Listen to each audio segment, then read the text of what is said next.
Hi everybody, this is Andrew Gardner from Gardian Angel LLC.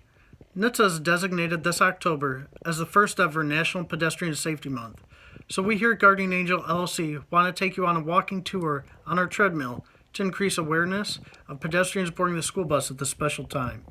Today we're going to walk with a killer. We'll be walking the last section of the route together from the killer's perspective through the use of Google Maps. Please watch and share this important video during National Pedestrian Safety Month. For this national headlining story didn't have to happen. It's time for proactive, preventative, national legislative response. Students need seen, not hit.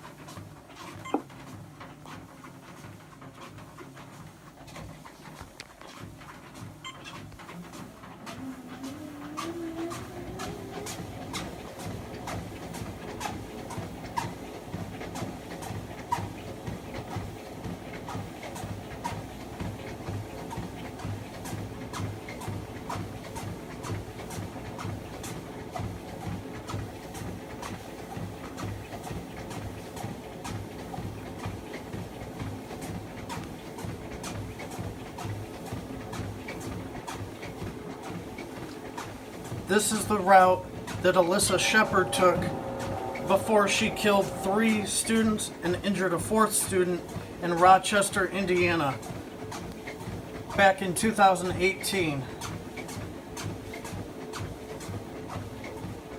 If you look here, we're approaching a watch for students and watch for a school bus sign here. Try to zoom in for you as we go along.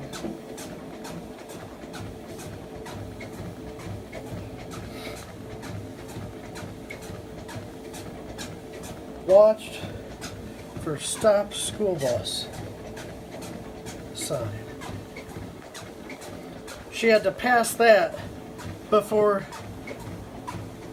she actually hit the kids.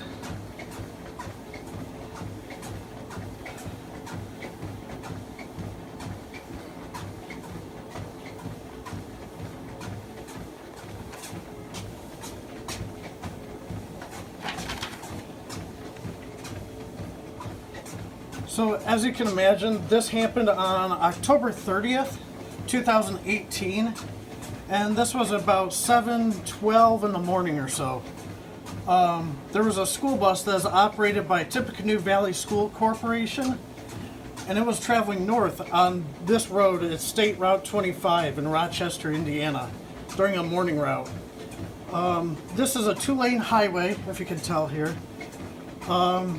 And the bus driver activated the bus's red warning lights and stop arm.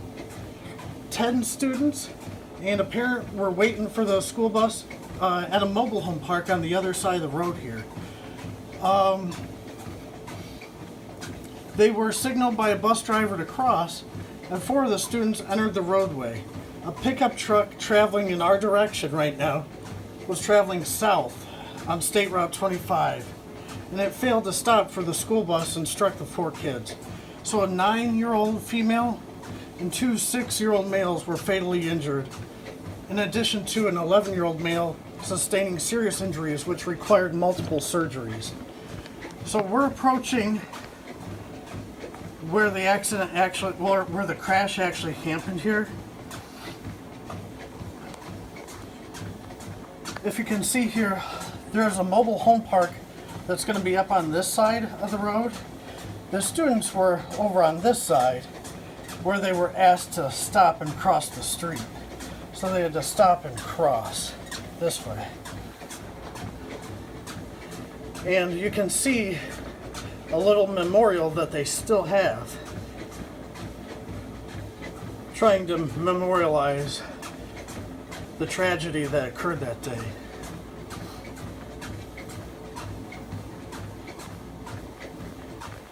But I want to take this time, now that we're approaching it, to have a moment of silence as we approach this. And I'll try and zoom in on the memorial for the children. And then I'll be shutting this off.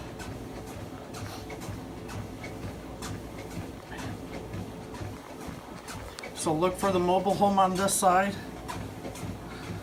And you can still see that there's very little braking that was even done here. Okay, please have a moment of silence.